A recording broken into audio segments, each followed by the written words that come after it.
What's up, guys? It's your favorite Kiwi coach, and give me 6 months of your time, and I'll give you the best golf swing of your life.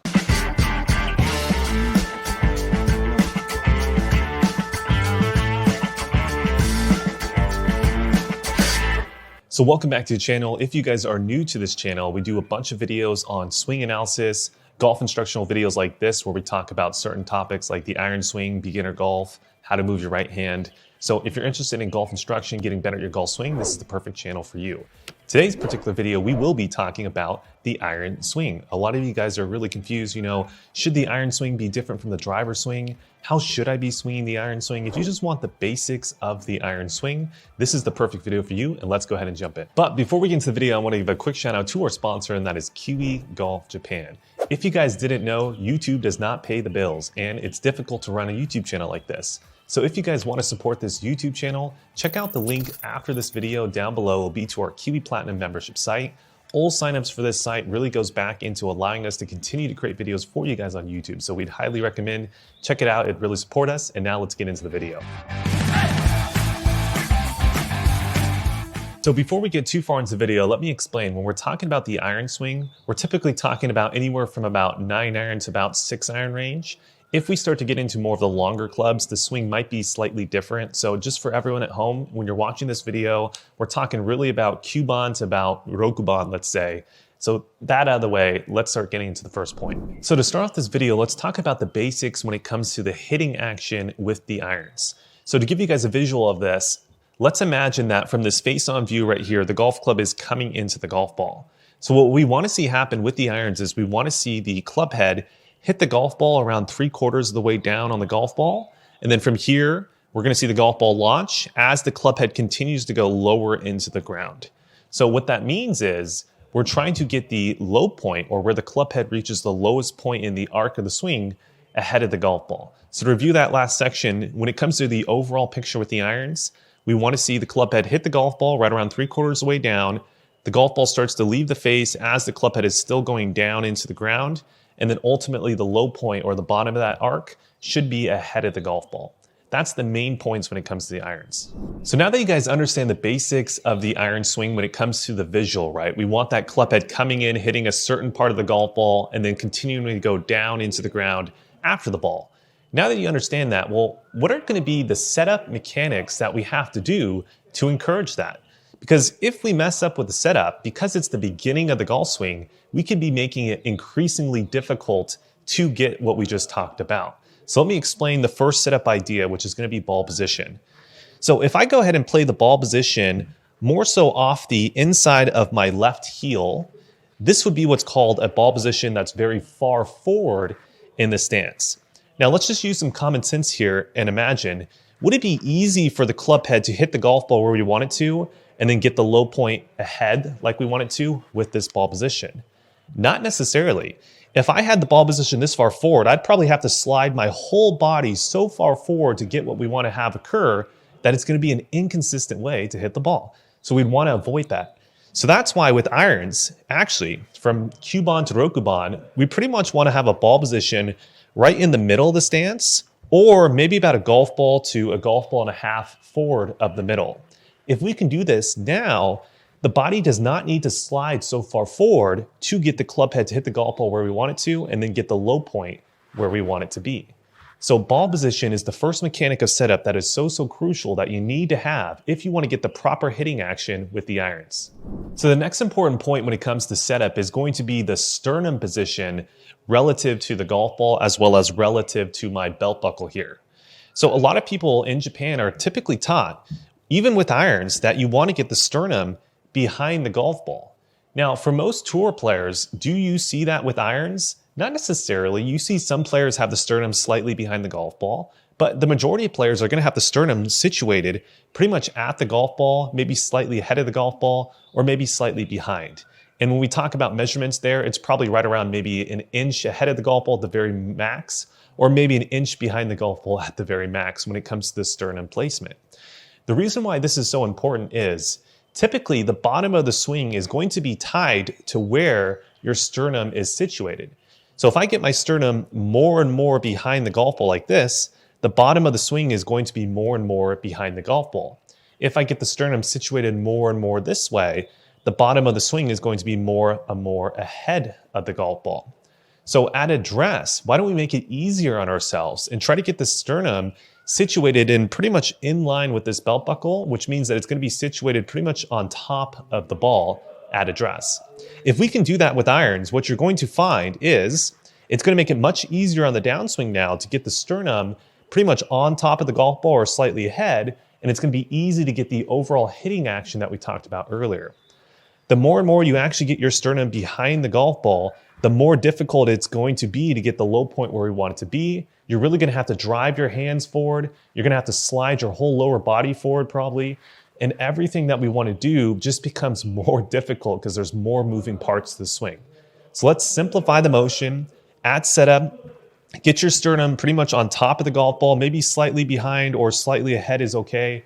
But this is a very important part when it comes to iron play. We want that down blow. We want that low point ahead.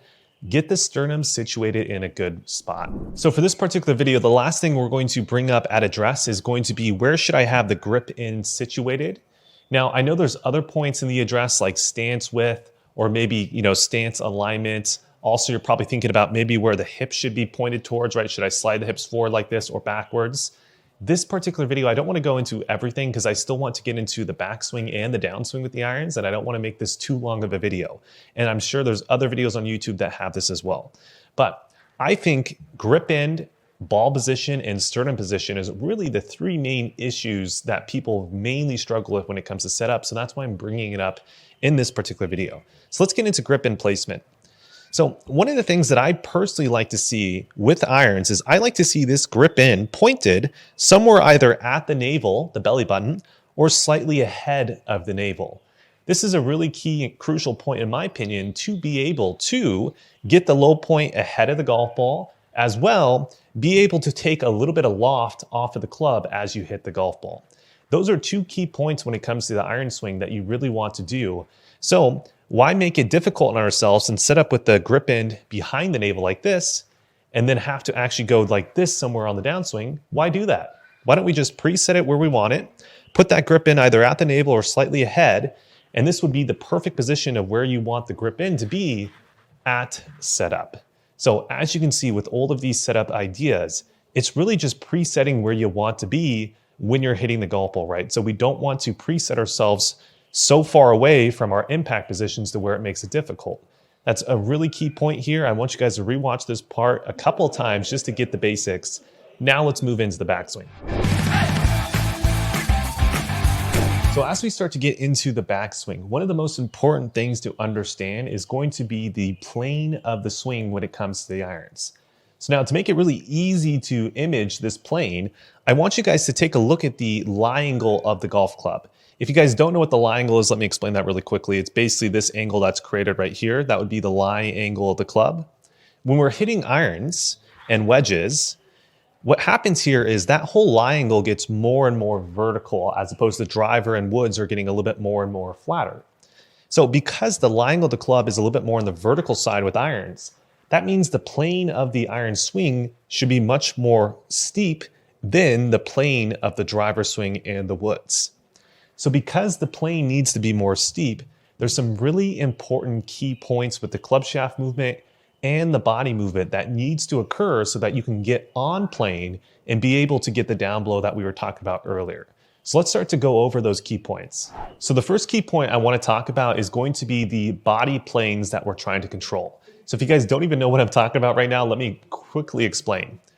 So this right here is going to be representing my shoulder plane. And as I swing back, if I swing back this way, this would be the shoulder plane swinging on a very flat plane, right? Notice how this club shaft is parallel to the ground. If I swung back on this plane, which is humanly impossible, but if I did, this would be more of a 90-degree plane. So with the iron swing, what we're going to find is we do not swing back on a flat plane, right? Because that would make it very difficult to hit the golf ball. Would you agree? Yes, I think we all can agree to that. So what actually ends up happening is this club shaft right here, the left side of this, is consistently actually tilting on the downswing with the irons. And the amount that it tilts is going to be actually pretty close to the overall lie angle of the club. Now it's not exact, but it's a pretty decent image to kind of visualize when you're trying to do this. So as I start to go back, this would be what it looks like in slow motion. I'm rotating my body. As I'm doing that, the left side of this club shaft is starting to tilt, and then it's consistently tilting all the way up to the top until I get an angle that looks something close to this. This would be very close to what the irons are doing. Now, not only are the shoulder planes tilting, but also the pelvis plane is tilting and the knee plane is also tilting as well. So let me show you that really quick as well. So now I'm going to put this down by the pelvis. As I'm turning backwards, same thing. I'm rotating and the left side of the pelvis is gradually tilting as I get up to the top. As well, the knee plane as well. So when it gets into exact numbers, this is pretty different amongst players. You know, mobility has to come into this as well. But most players, the angle will be anywhere from about 60 degrees to about, I've seen people right around 48 degrees. So to give you guys a visual of that, this would be QJU right here, right? This would be 0. This would be 45, right? So somewhere right around maybe here to kind of here range with the shoulder look would be where most people are with their irons. So as they are rotating, they're consistently tilting and then getting right within that kind of 60-degree range to maybe even high 40-degree range. But that's what people are doing with the body on the backswing to promote that downward blow. Now, the next point that we want to get into is going to be the club shaft movement relative to this, because even if we have a great body movement, we can just go ahead and mess everything up with a terrible club shaft movement. So let me show you an example of that. All right, that's it for you guys on YouTube. But before you guys click off, let me give you some quick wrap-up points. First and foremost, if you guys want to watch the full video, go ahead and check out the Kiwi Platinum membership. You guys can actually watch this video plus 260 other videos that we created on the site. So check out that link. But when it comes to the summary of this video, the first and most important point to the iron swing is we want to have the image of the club head hitting the bottom 3/4 parts of the golf ball. The golf ball will then launch off the face as the club head continues to go downward and then bottom out ahead of where the golf ball was at address. That's a great image that you guys need to get inside your mind. Now, in terms of the setup, in terms of the backswing, you need to make sure to follow the points of this video, maybe go watch it a couple more times, because you need to preset yourself in best ideal positions to be able to do that consistently. And I think a lot of what you're hearing on YouTube actually is typically not the best advice. So make sure to watch this through a couple times, and I guarantee your iron swing will become much, much more consistently when you do that. Now, if you guys want to have personal lessons from myself or one of our instructors, make sure to go check out the link down below that says Kiwi Coach Lessons.